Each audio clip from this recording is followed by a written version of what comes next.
Blueprint for change.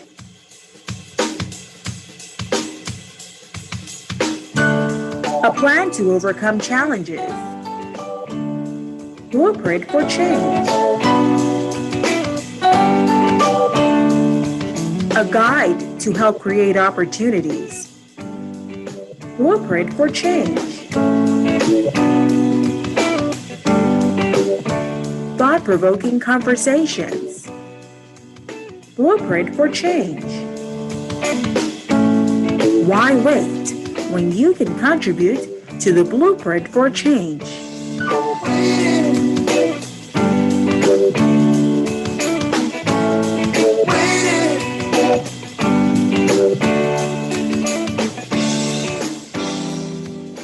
Good evening and welcome to Blueprint for Change, the show designed to change your perspective and how you think about national issues facing the Bahamas.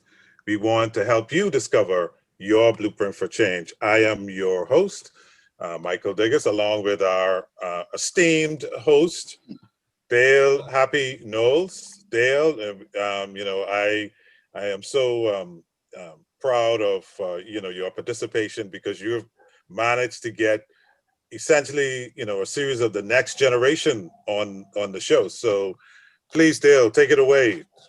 Yes, good day, Bahamas, visitors around the world.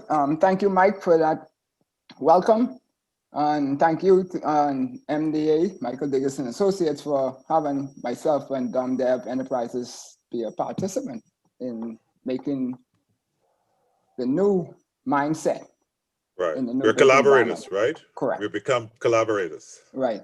So we encourage our audience to tune in on Facebook, ask any questions that they have on the Blueprint for Change show, any suggestions that they want, and also if they want to support the show, they can also connect with us and establish some advertisement at some good rates, some really good rates.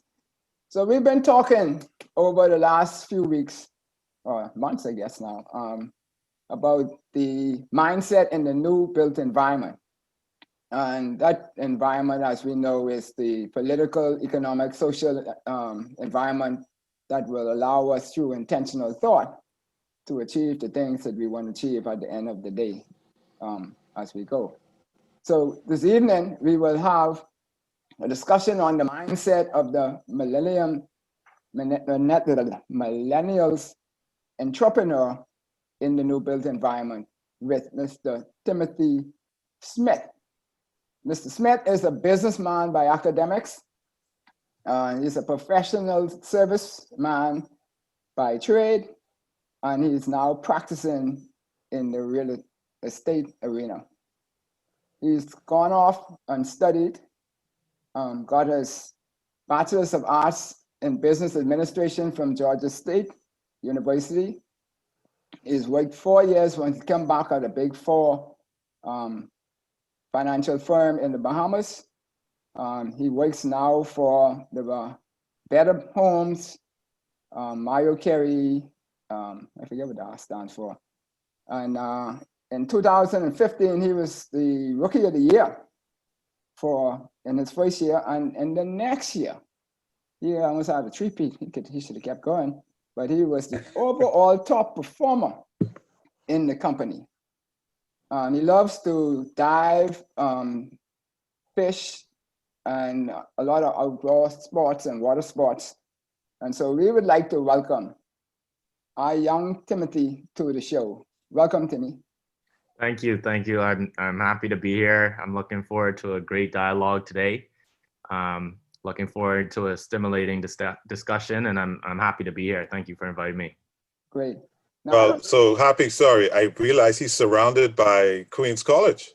Yes. And he has it in him, Don't mind. Yeah, I him know. It's all around him, from Mario to you, to me, to Lauren, to his mom, his whole family is in Queen's College.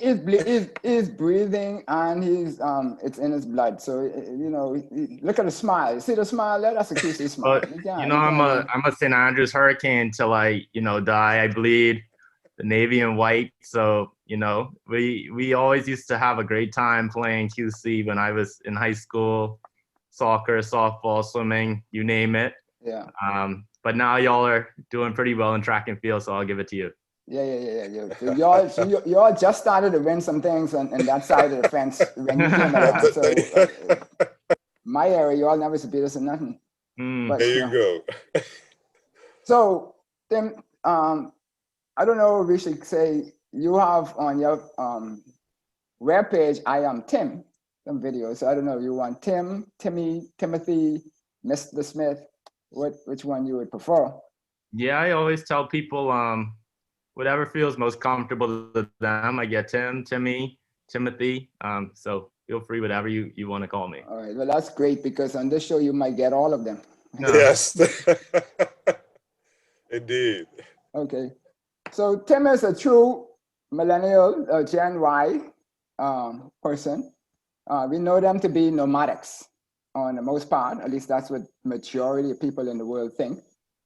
They don't like to dilly-dally, hold up on things like how baby boomers and Generation X's ponder and make sure everything is perfect and aligned before they make a move.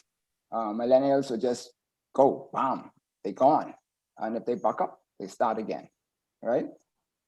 So we know he's been in business, he's been in professional services, he's now in real estate, all that within a short, less than 5-year period. So, you know, it fixes. But I don't agree with what they say about millennials. So in my position, I would say I have 2 children. They're not children anymore. One is pretty Gotta big. declare your age now, Happy. He's a millennial himself, Devon, and the younger one is at the beginning of the digital natives, Dominique.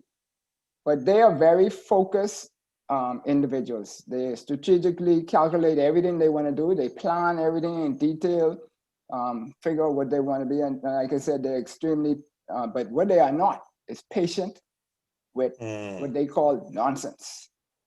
So tell us, Timmy, are you like that? I think you brought up a lot of great points there. I think between generations, there are a lot of differences between the way that people think in these generations, as well as their mindset, like you said. I think, you know, and I could only speak for millennials. I think when you speak to older generations trying to understand millennials and millennials trying to understand older generations, that's something I think that I'm very good at, is that I understand other generations and the way that they think. So I think everyone has to be open-minded, that we're not all the same. We think differently, and just trying to understand each generation.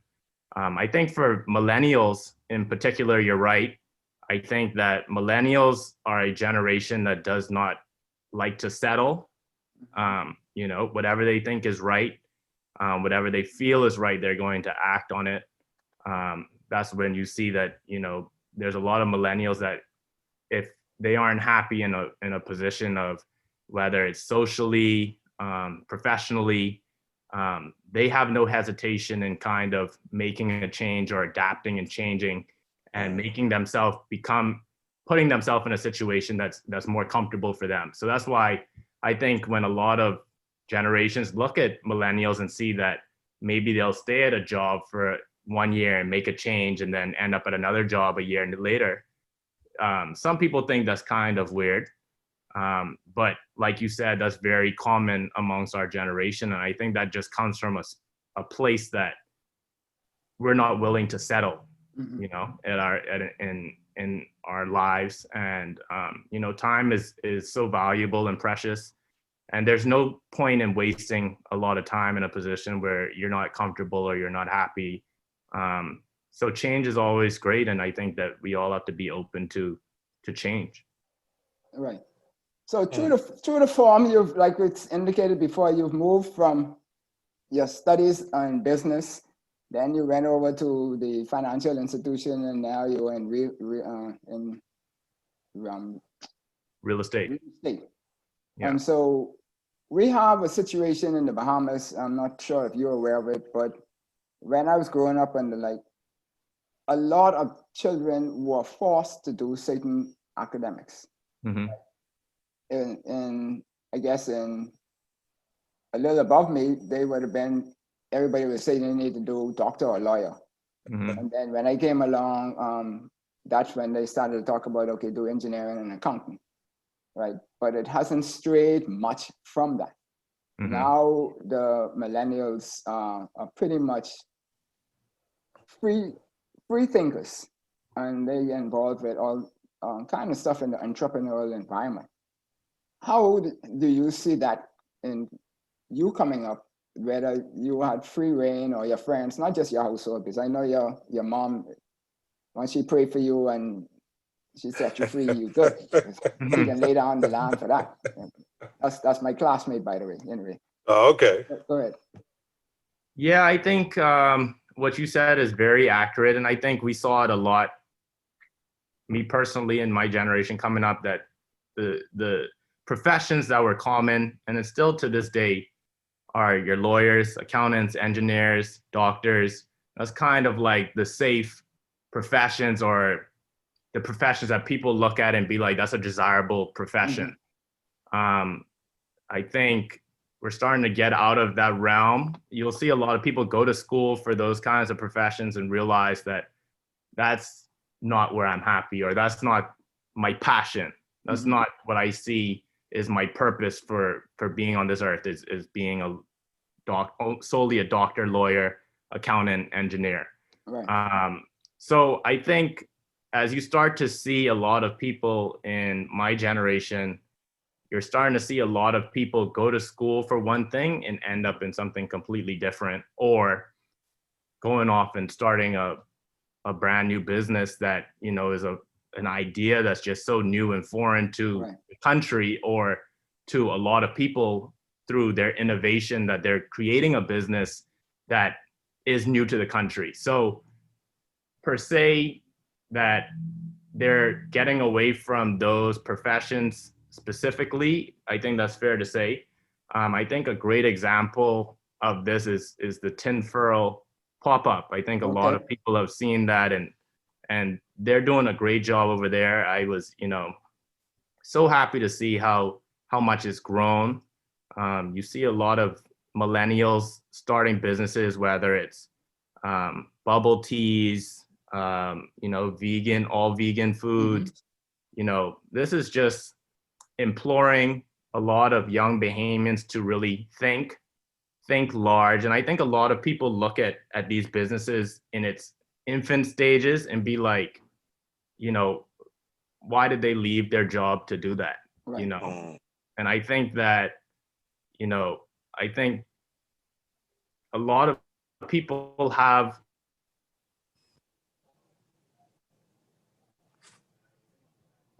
I don't know. Stage. And I think it's driven by passion. A lot of people are driven by passion. Mm-hmm. They're starting businesses that they're passionate about, whether it's food, you know, a tech business, clothes. And I'm always a proponent, and I always encourage people to, you know, chase passion first. Mm-hmm.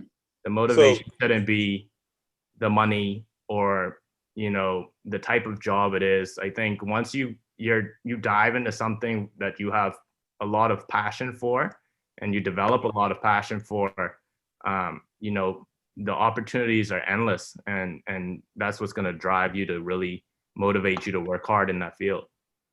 So one of the questions you trigger as you're talking, because this is a classical conversation that sometimes comes up, this whole question about should you seek employment or should you create employment? Mm-hmm. And you know, there are two different mindsets that are required for seeking a job versus creating employment. Mm-hmm. So are you suggesting that as a young person, there seems to be a greater inclination for the creation of employment rather than seeking a job? Because, and if that is the case, what is this mindset that you think has evolved where the younger generation seems more inclined to want to create something as opposed to go and work for someone? Yeah, and I think the whole concept of looking for a job, and you could correct me if I'm wrong, I think a lot of the older generations look at it as, get yourself a little bit of experience first, get a little bit of knowledge, training in a profession, and then if you decide that you want to go ahead and start a business or do something that you're passionate about, then maybe do that 5-10 years down the line. Right. Whereas a lot of millennials are like, I want to do this right now. There's no better time than now. So I think it's just coming to a middle ground there, because I agree that, before starting a business, you have to have a certain level of knowledge, business knowledge. And I think a lot of that comes through education. For myself, personally, when I started the company Easy Haul with 3 of my high school classmates and some of my closest friends, a lot of us were finished with school. I had a background in accounting. Another one of my friends and business partners had a background in accounting. Another one was international business. And we all kind of came together and brought our formal educations, had a great foundation to start a business, even though we didn't know exactly the ropes, but we had a great foundation to start something. We knew how to be financially sound, how to do proper accounting, how to do proper marketing. So that's when we felt we were able to take the leap and do that. So I always tell people, don't just jump in, with an idea and not know how to carry it out, not have any understanding of what you're doing. But I think having a great foundation and then knowing when's the right time to really execute your plan and your idea, and jumping into it, it's definitely, you have to have the strong mind and know when's the right time to do it for it to be a lasting business. So, sorry, Dave, but one other question that was kind of intriguing for me as I was listening to you. You mentioned the fact that, there's this question about loyalty and business. So as a millennial, if in a year or two, you may move around from one business to the next, what is your take on this question about loyalty and commitment, even to your own business? Because sometimes it takes a while for the business to take root and then to kind of bloom, because the person you work for, is a prime example of what I'm talking about. He started in the real estate business a long time ago, and he eventually evolved into what he created today. So what is your thought on that question of loyalty and commitment? Yeah. That's a great point. Loyalty, and everyone who knows me, loyalty is something huge to me. I think being loyal to somebody who's loyal to you is important. And I think that obviously a working relationship is a two-way street, right? You're giving your time, your loyalty, your talents to a company. They have to give something back to you. If it's, how are they adding value to your life? Are they looking to develop you? Are they not putting a ceiling on you? They want to see you grow to your fullest potential. Are they allowing you to really climb up the ladder in these companies, to allow you to really make a name for yourself, not just be a working piece of a machine that's trying to get the company going? And are they making an opportunity for you to make decent money as well?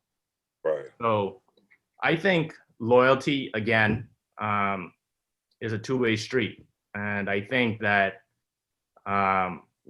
people who are loyal to others, people will be loyal to others who are loyal to them and have their best interests at heart, not just to make them money. And I think that, that the reality is in a lot of companies, you're just a working piece. And a lot of people identify that early on. Some people identify that later on.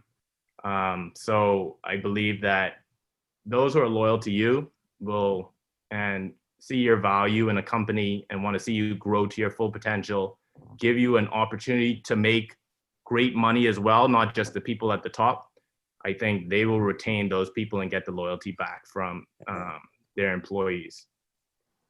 Yeah. Okay.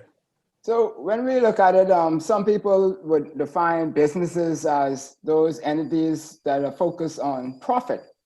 The numbers, the analyticals, and they're very rarely focused on what a business really is supposed to be, which is creating a customer and keeping a customer, right? But entrepreneurs focus on innovation, possibilities, creating value, and the like. And so then we get to millennials, who we know they define millennials as being these individuals who are digital entrepreneurs who will not work for, but will work with somebody. And so you all just spoke of that a little bit. And so when at the place where I used to work, when the millennials came along, everybody was having a problem with interfacing with them because they didn't know how. The reaction was totally different than what they've expected or of any graduate and the like in the past.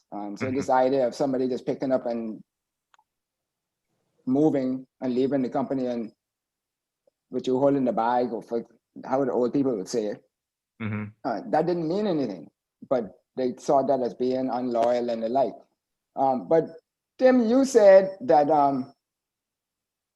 that at some point it was a natural cause for you to transition into your real estate environment. Why you feel is a natural and not some other mechanism? Why you would move from the financials into real estate? Yeah, and just to give you the background of how I ended up in real estate. So I was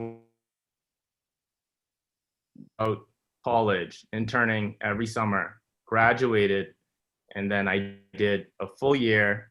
And then going into my second year, we have a period, I don't know if you're aware of it, in audit firms is busy season. So, you know, entering into my second year, I just really felt like, you know, this really isn't for me. I saw myself doing something, it wasn't fulfilling my purpose. I wasn't enjoying it, as well as, you know, I wasn't really driven and motivated anymore. I was feeling kind of down. So for me personally, that's why I decided to make a change. And to your question, I think that how I ended up in real estate by chance is I met Mario, and at the time he told me that they weren't hiring any more agents, but he would take the meeting with me. And, you know, we hit it off. And I think that, you know, from our discussions, him seeing my character, seeing the kind of person I was, he kind of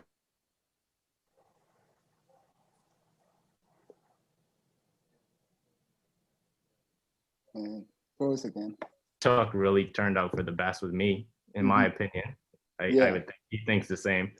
But naturally, like what you're hinting at, I grew up around real estate. My father's, it's Philip It's in your Smith. blood, yes. He was in real estate sales, Yes. real estate development, and I just grew up in that environment. I was always on the development sites. So I think it kind of was in me. I didn't know it was in me. You know, you try to not always steer in the path of your parents, but, you know, naturally it kind of gravitated to that field. And I really developed a real passion for real estate. And when I say a passion, every day I don't feel like I'm going to work. You know, I wake up motivated. Everyone who's close to me and who are in my close circle knows the kind of hours I put into the work that I do, the kind of research that I do to be knowledgeable on the market, as well as the level of customer service. You spoke about customer service with each of my clients. I'm very close with all of my clients, and they know I'm very trustworthy, and the motivation is not to make money. It's really a passion that I have, and I really want to get people the greatest deals that they could find. And I think that a lot of people rely on my knowledge of the market. That's valuable to people, having that information that I could pass along. And that's why I think a lot of people work with me. They don't see the motivation being the money. They see the drive. I'm a hustler, and I think that, you know, I'm somebody who they want to work with and they feel that they could trust. Right. So sorry, you mentioned this word passion quite a number of times. Mm-hmm. So what do you think is the genesis of that for you? Because a lot of people struggle with, you know, trying to understand what is their passion. And because it seems that once you identify what that is, the other things seem to fall into place, like your commitment, your dedication, your willingness to continuous learning. So what do you think is the genesis for you for realizing your passion? Yeah, I think passion is something that you really don't know. It's kind of, a lot of people stumble into a passion that they didn't really originally knew that they had. The same for me. I would have never known that, you know, I put in 70 hours a week studying real estate and working with clients, trying to find them their future home. You know, I think in real estate, a lot of people know that I'm 24/7. I work 24/7. If a client calls me at 12 a.m., I'll pick up. You know, I'll pick up the phone. And like I said before, a lot of people who are close around me know that that's the kind of person I am. That's the drive I have, and that's the work ethic I have. And I think discipline is super important in any profession that you're in. But to your question, I think that the passion has to be the driver, or else it's tough to be successful in a field that you're not passionate about. And it feels Right. like, oh, I got to go to work today, or, oh, I don't want to do this, you know? Mm-hmm. Again, I'm saying, you know, it's not work for me. Yeah. If somebody called me to go take a look at a piece of property after this interview, and it was You're going. possible, That's I it. would Yes. That's Yeah. great. Yeah. It's good to see that in a young person happy. Yeah, it reminds me of me. But Vera Wine said, when you have a passion for something, then you tend not to only be better at it, but you work harder at it too. So I think that speaks directly to what you are saying. And so in line with that, if you were to be able to speak to the graduating class of the whole Bahamas, how would you intertwine people following their passion versus following the money versus following what some parents said or what some uncle, auntie, whoever that they should be doing? Why they should follow their passion? Because it seems like everybody I know who follows their passion become very successful, and those who don't, they struggle, and they haven't, whether the pillow is not soft for the night or whatever it is, but they have some level of challenges. What would be your advice to them? Yeah, I was lucky enough to speak to the graduating class of St. Andrews last year. That was the first time I had ever spoken to a graduating class. But if I was speaking to a graduating class as a whole, you know, I would tell them that you don't have to have all the answers right now. That would be my first point. You know, going into college, I think a lot of people get so stressed out. Oh, I don't know what major I want to do, or I don't know what I want to do yet. You're so young, you know, like even at that age, you think you're so old, but there's so much life ahead of you that you don't have to have all the answers right then and there. Even when you finish college, you don't have to have all the answers right then and there. You know, it's kind of like years down the line, you might stumble into something that turns out completely different. I think that there's so many success stories of people later on in their 30s. Really, that was the time when they developed the company that's now this huge world-renowned company now. It wasn't until then that they found that. So I think don't panic if you don't have all the answers right now in terms of you not knowing what you want to do. I think a lot of people struggle even after college in their 20s, that they're worried that they don't know what they want to do with their lives, and they're scared to say something or make a change. So they kind of just end up in a profession where they're just trying to make a little bit of money, instead of really chasing and trying to discover what their passion really is. Right.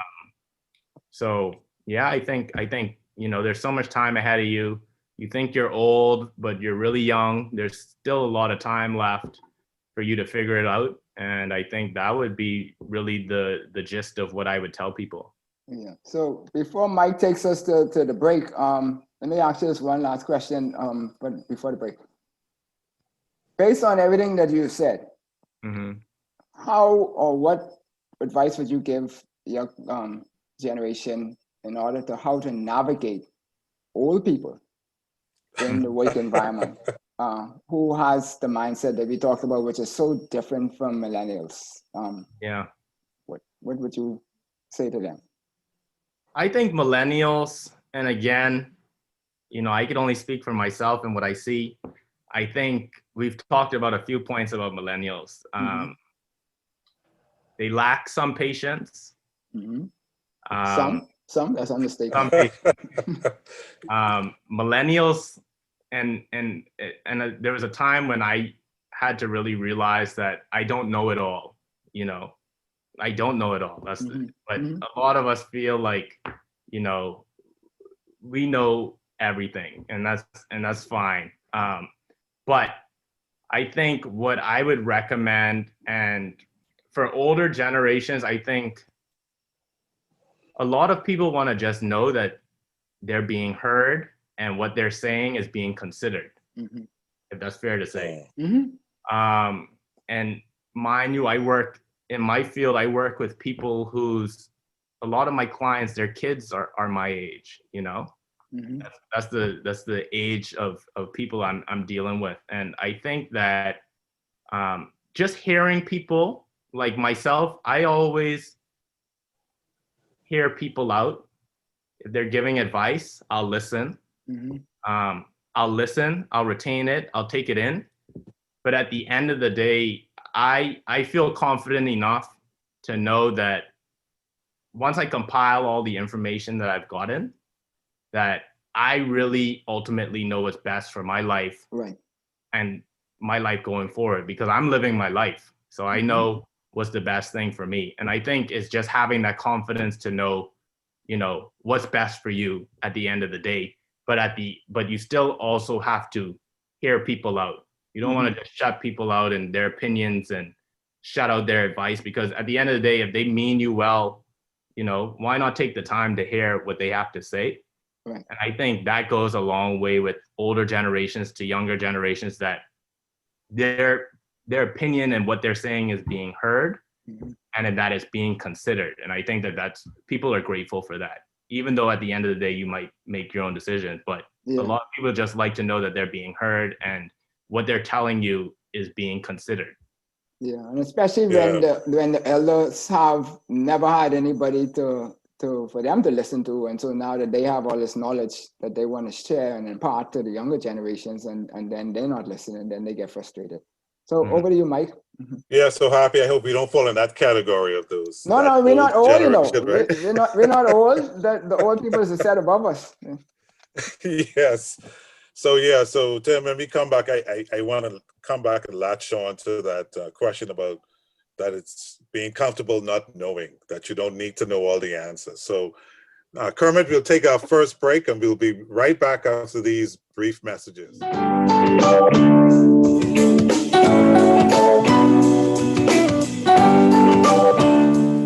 Eleanor Roosevelt said that great minds discuss ideas, average minds discuss events, and small minds discuss people. The ultimate design starts from thought, and thought is a product of one's mindset. Let's change our mindset from being employees to being employers, from being workers to being owners. Why don't we tell it the opportunity instead of the job? I think one of the things that we need to understand first for us to appropriately, I guess, get the litmus test on how we see the creatives, how we see creatives in society in general, is how we understand and value our own creativity.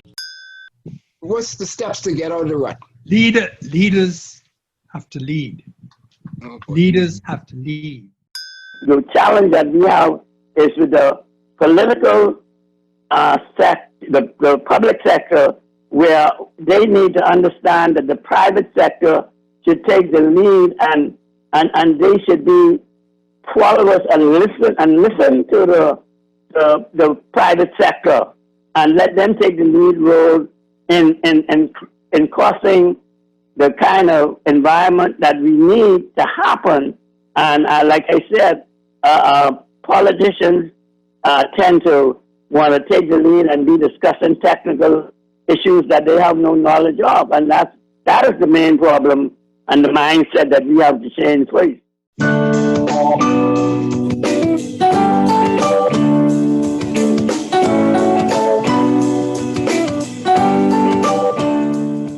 Welcome back to Blueprint for Change, the show designed to change your perspective on how you see issues related to national development. We want to help you develop your blueprint for change.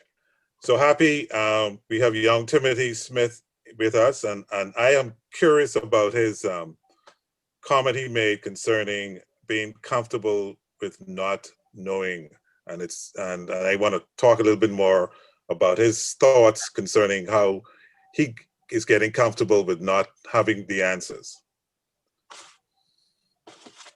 Yes, go ahead, Timmy. I guess the question is basically we want to know where you're getting that confidence from. Where is that coming from, within, or a radiant sun shining on you, or somebody blessing you with the sign of the cross and all that stuff? Yeah, I think that there's a lot of factors, and I think that, earlier on in my life, when I was going through that whole career change situation, that was probably the height of me not knowing what was going to happen or what I wanted to do. I think right now I'm much more comfortable. I kind of know the path that I'm going to go down, and I kind of pathed out my career over the next 10, 15 years. But I think, one thing that's important is having a great group of people around you to support you.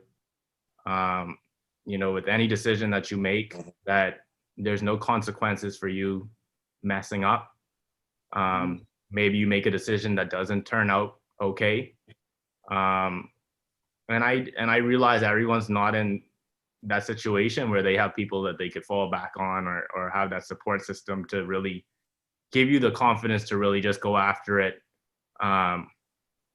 and not have any consequences. I think, like, for me, why I thought the time was right in my early 20s to really just kind of change course and kind of take a leap of faith, per se. Everyone uses that term.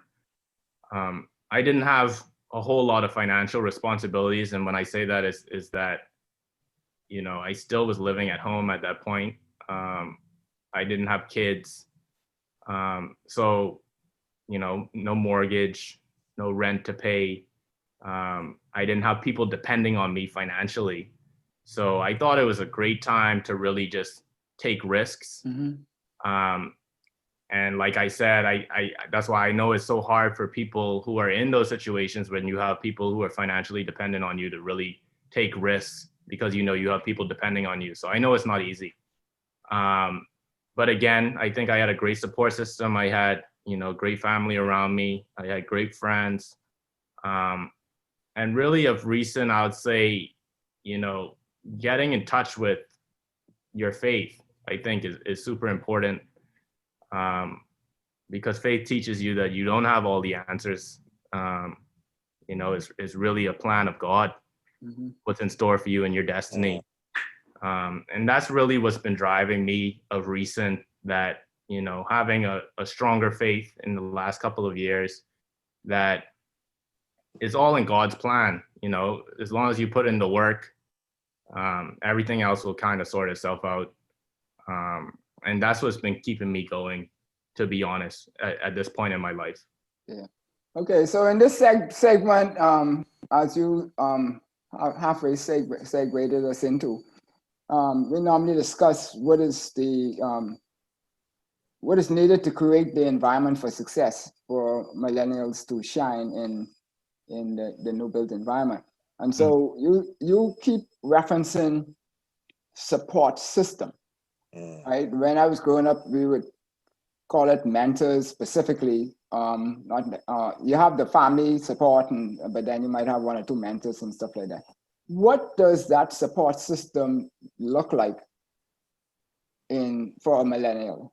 What is it that a millennial needs in terms of support in order for you to shine? Mm-hmm. And I think you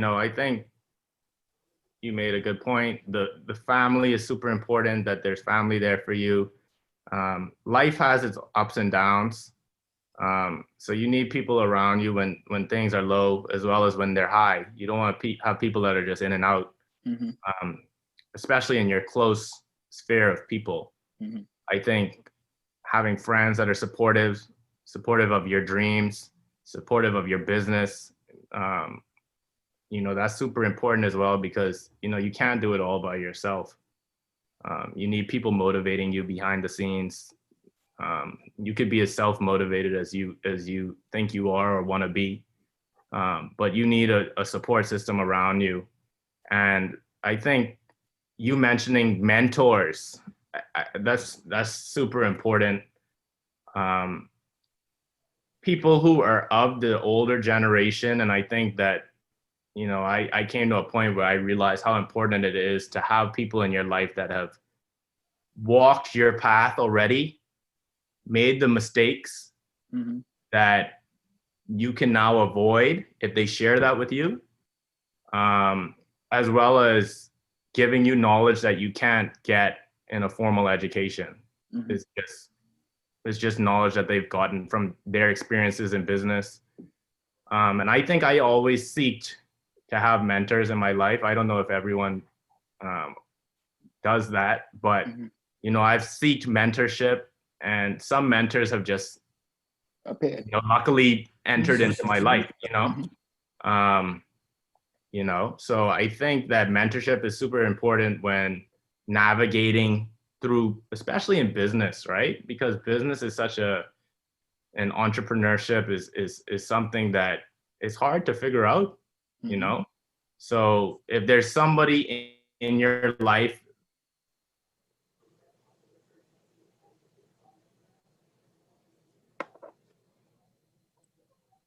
that a lot of people have to realize the value in older people being willing to share that with you is super important. Because like for me, for example, there's mentors in my life that share very personal things that have happened to them.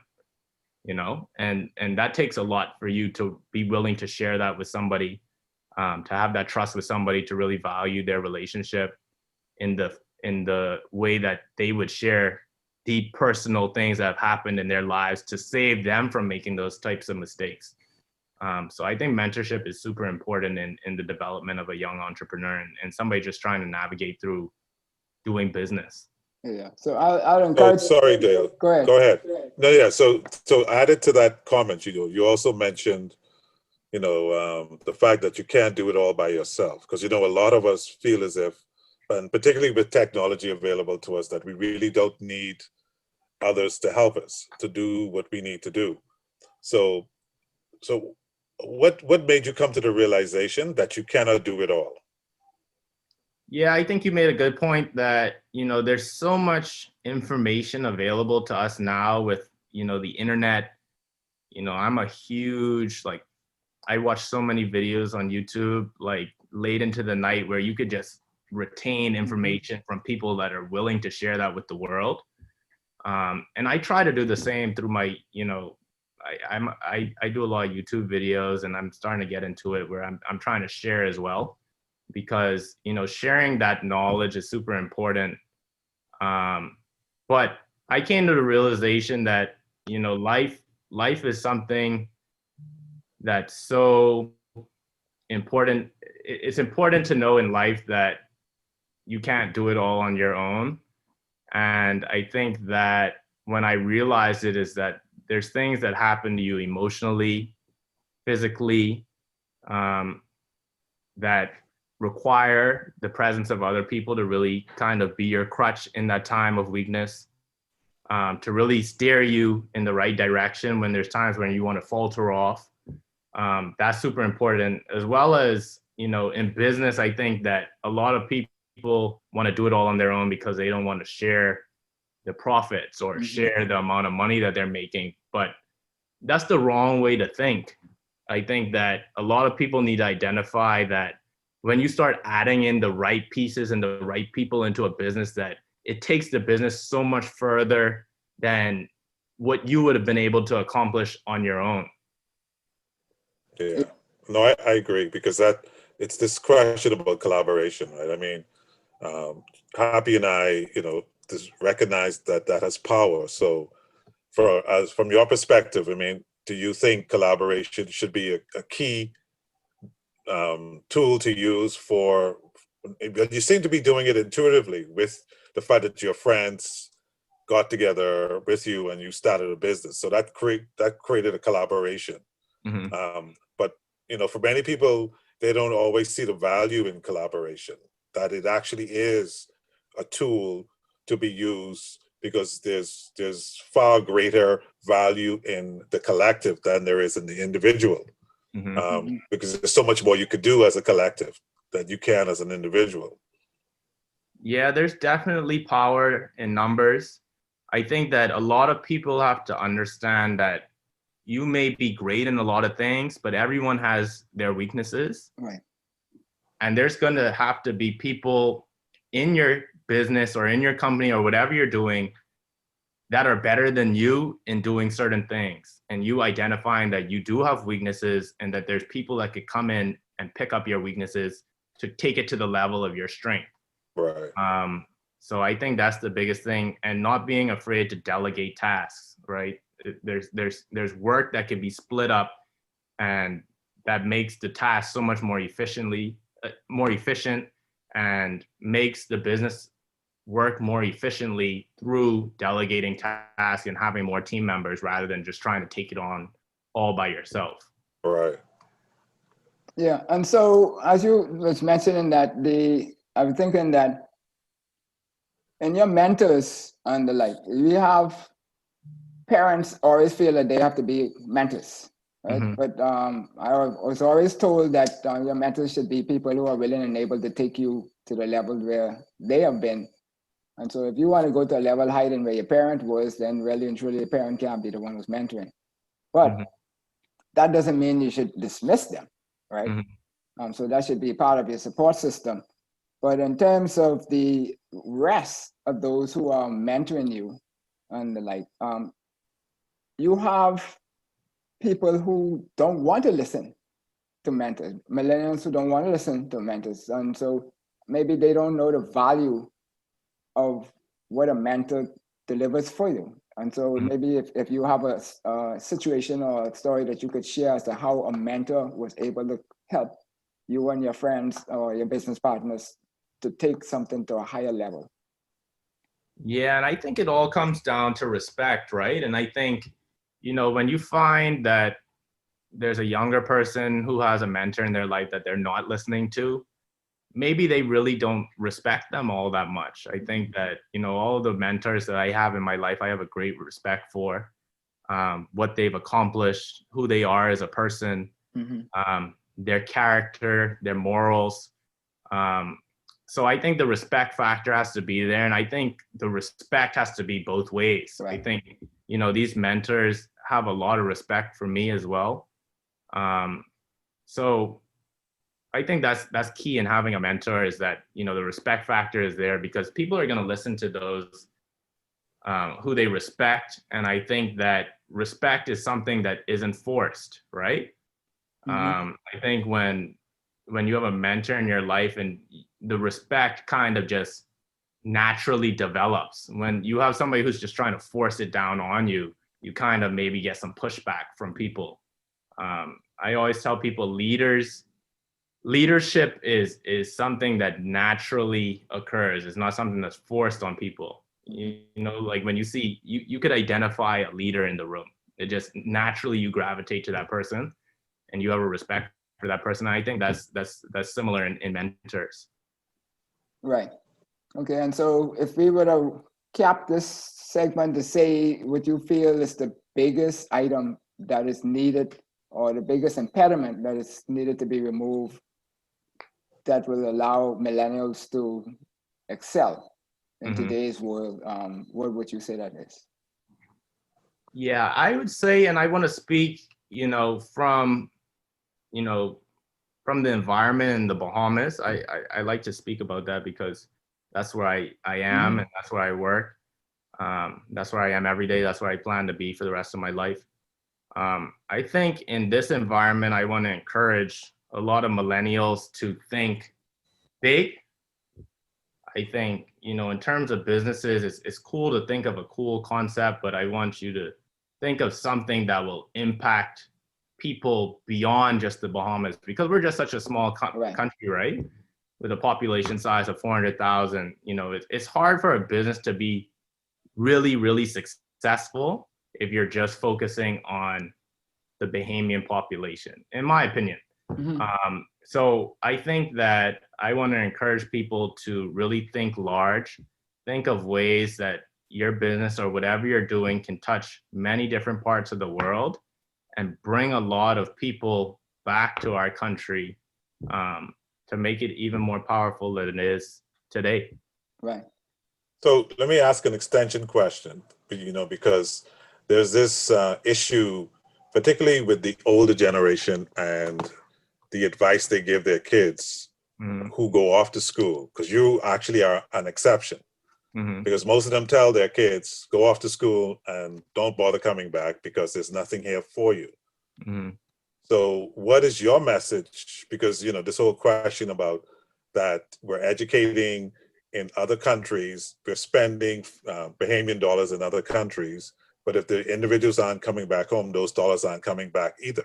So what led you to say what you just said, you know, about this is the place you're going to be, and this is the place you intend to be for a long time, as opposed to a lot of your colleagues who have a different mindset that says, I'm not coming back home?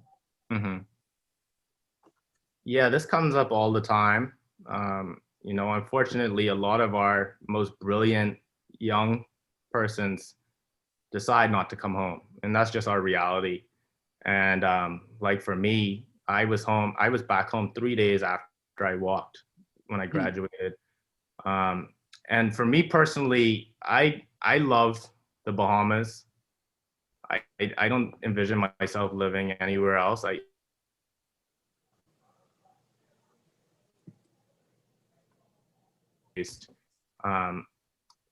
just love it. And I think that's not the reality for everyone. But I think one of the biggest factors of why a lot of people don't return is that they don't feel that there's a lot of opportunity here for them, which is kind of a misconception, in my opinion. You know, the Bahamas is such a special country where you have, you know, some of the biggest names, some of the most successful people in and out of this country. And I think from a business standpoint, a lot of it depends on relationships you build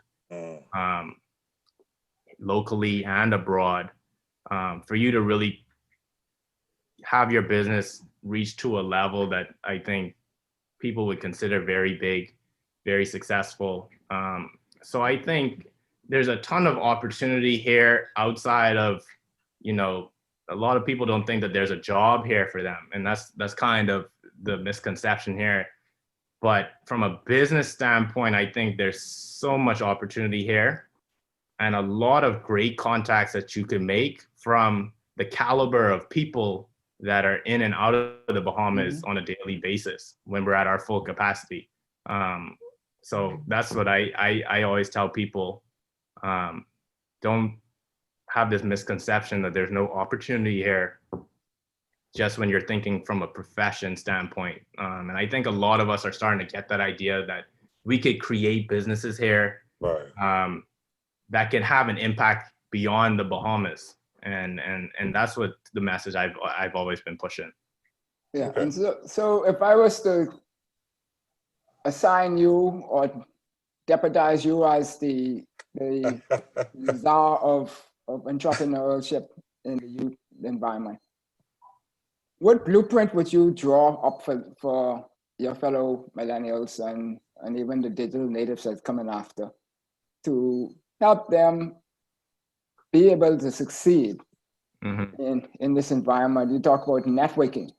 A lot of our people don't network. We stay into these silos, and we only go in our little circles, and somebody's hue might be a little lighter, so they're not going to talk to that set of people or whatever, which, you know, if, like you say, all of these different people with all this knowledge is coming in and out of the Bahamas, just tap them on the shoulder. All they could say is, no, I'm not going to tell you anything. But if they open up to say, then that's what the average American with 300 million people could never get, but we have that opportunity. So what blueprint would you have for them?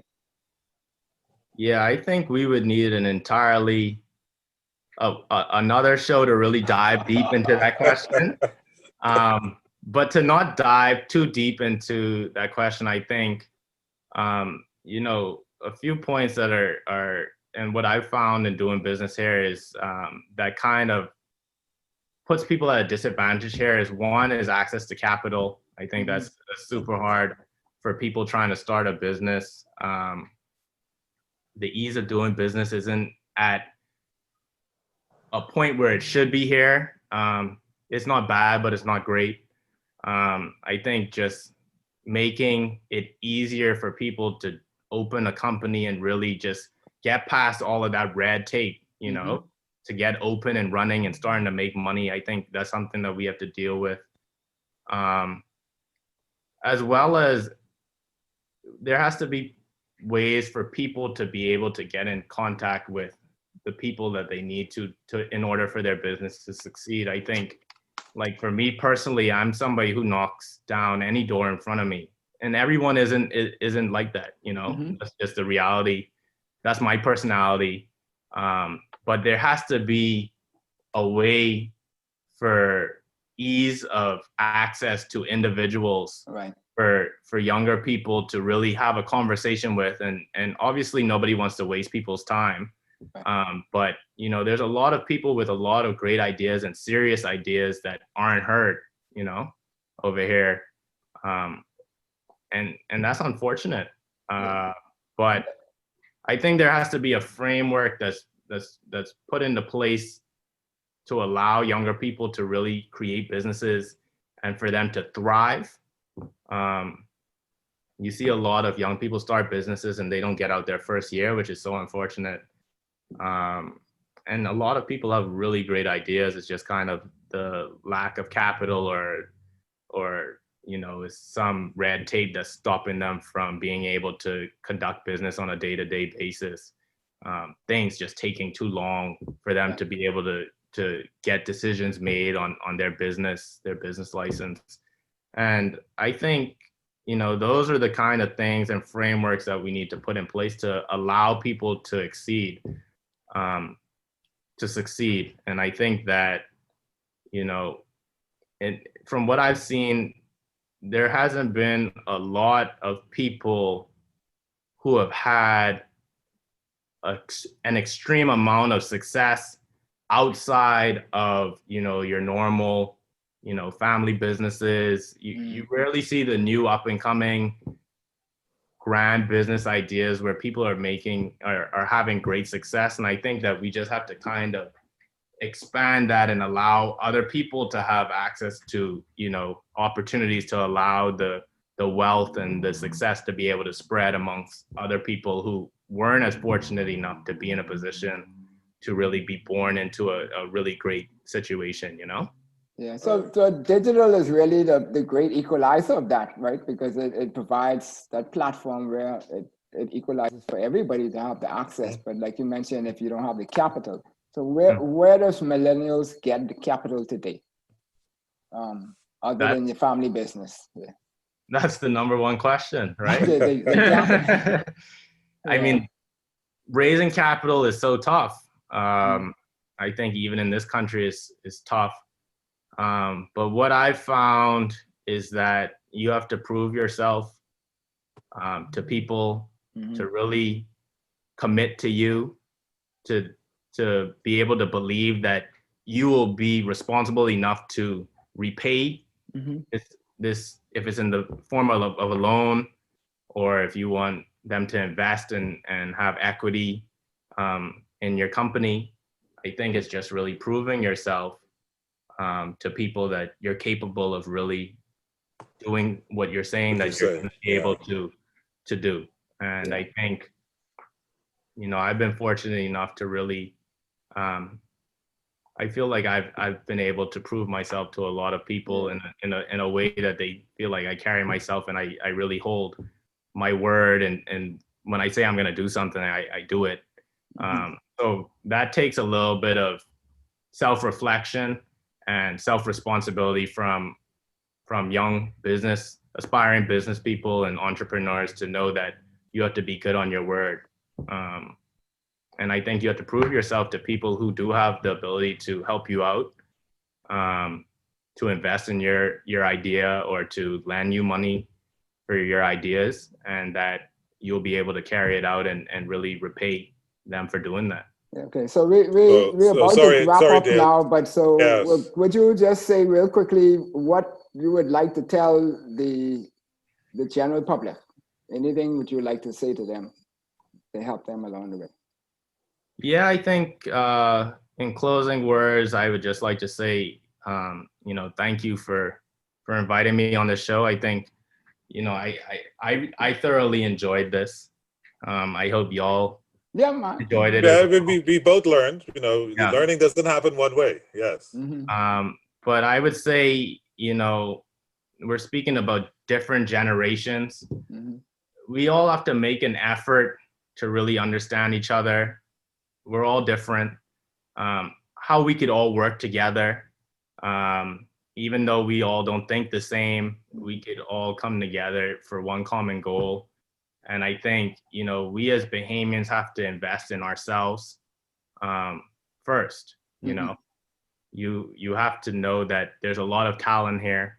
There's a lot of brilliant minds, brilliant people that come out of the Bahamas and they don't come back, which is painful to see sometimes. But I always try to really give people a push to really come back home and bring your talents home.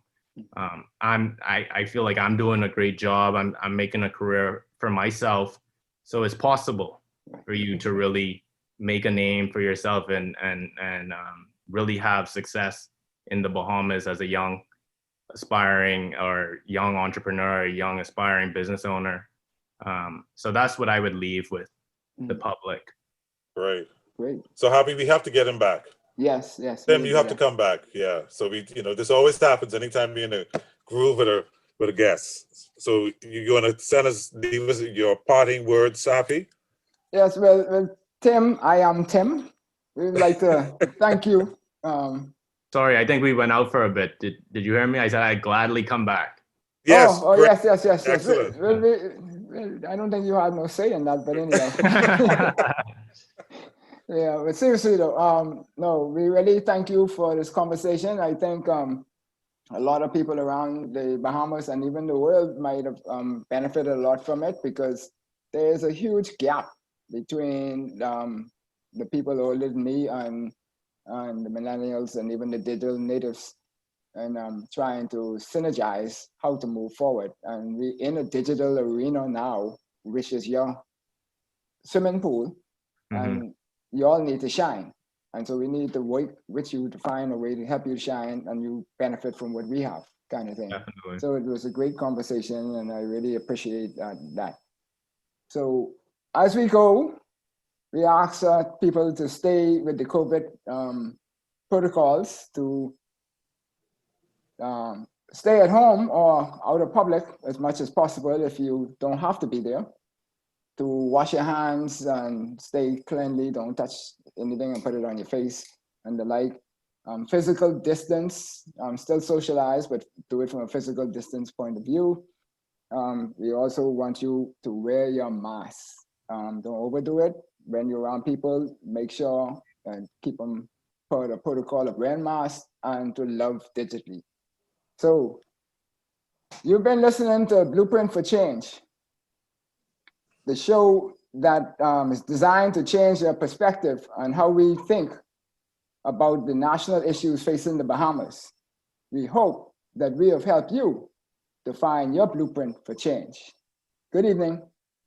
Good evening. Good evening.